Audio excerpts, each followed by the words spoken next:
খামার করতে এসে অনেক কিছু শিখলাম, অনেক কিছু জানলাম। ইহা একটি পরিশ্রমের কাজ, খামার করা একটা পরিশ্রমের কাজ। আমি ছোট্ট একটু 5 শতাংশ জমিতে এই বাগানটা করছি, মিশ্র ফলের বাগান, এবং কিছু চারা উৎপাদন করার জন্য নার্সারিও তৈরি করছি। এই যে আমার ছোট্ট পুকুরটা, এই পুকুর থেকে এই ভেকু দিয়ে মাটি খনন করে এই জায়গাটা উঁচু করছি।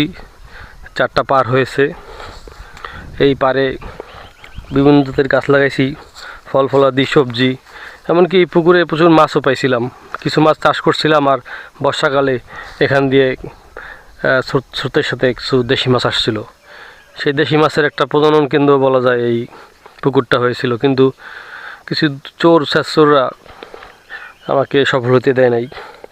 তাই এখন মাছ চাষ করতেছি না, প্রাকৃতিকভাবে যে মাছ আসছে সেগুলো এখন আজকে দেখব যে কিছু আছে কিনা ভিতরে। আর আমার কাছে এখানে বিলুপ্ত প্রায় বিপন্ন প্রজাতির কয়েকশো জাতের গাছ আছে, এটাই আমার একটা আনন্দের জায়গা। আর খামার সংলগ্ন আরও 3 শতাংশ জমি এখানে আছে। সর্বমোট এখানে 8 শতাংশ জমি আপনাদের দেখাই। এবার এই 3 শতাংশ জমিতে সবজি ফলানোর জন্য উদ্যোগ নিছি। ইতিমধ্যে ঢেঁড়স গাছ লাগানো হয়েছে, আর আজকে লাগাইলাম রাজমার চারা। যদিও রাজমা এখন সিজন না, তারপর আমি পরীক্ষামূলকভাবে কিছু চারা সংগ্রহ করে লাগাইছি। আর এই যে দেখেন ঢেঁড়স, এই যে ঢেঁড়স। আব্বা আর আম্মা পরিশ্রম করে এখানে প্রচুর ঢেঁড়সের চারা লাগাইছে।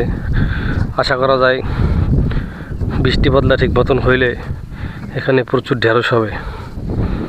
এই যে হাত আইল, মানে জমির আইল, ওই যে একটা আইল, আর ও যে আমার 5 শতাংশ, আর এখানে 3 শতাংশ। তো আমি চাইলে এই পুরা 8 শতাংশ জমিতেই বাগান করতে পারি, এবং ওইটাই করব। যেহেতু 2 বছর হয়ে গেছে, একটা ম্যাচিউরড হয়ে গেছে খামারটা, তো চারপাশে সিমেন্টের বেড়া দিব, কংক্রিট স্ল্যাব দিয়ে, আর একটা ছোট্ট কুড়ে ঘরও বানাবো কাঠের। এখানে সোলার সিস্টেম, তারপর সিকিউরিটি সিস্টেম, টিউবওয়েলের ব্যবস্থা, পানি সেচ, প্ল্যান পরিকল্পনা আছে অনেক কিছুই করার, কিন্তু ঢাকার পেশাগত জীবনে এত ব্যস্ত থাকি যে সময় হয় না। দেখুন কি সুন্দর পাট ক্ষেত, কি সুন্দর পাট হয়েছে। আর এই যে আমার খামার, এই যে আমার একটু একটু স্বপ্ন। গতকালকে এখানে কিছু গাছ কেটে ফেলছি, কলা গাছ।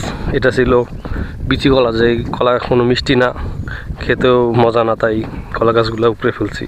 এরকম অনেক কলা গাছ আছে আমার খামারে যেগুলো কোনো কাজের না, তাই এগুলো আমি আস্তে আস্তে করে সরাই ফেলতেছি। অল্প একটু জায়গা হইলেও গাছগাছালি